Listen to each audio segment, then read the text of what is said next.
Hey guys, welcome back to Resinville. Happy Star Wars Day. I am here at the theater going to see Return of the Jedi with my brother for the first time in 40 years. We saw it together when we were kids with my dad, and so we're doing it again today. And I have a little friend with me here. Hi!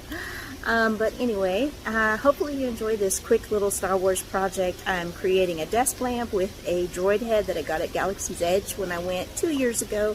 And I'm finally getting around to this project. So hopefully you enjoy and hope you're having a great Star Wars day. May the 4th be with you. Alright, so to start this project off, we're going to do a simple little lamp. I went to Habitat for Humanity Restore and I picked up this for $2. It was actually on sale. And a couple of these hanging light strips. And those are just going to be really easy to clip in.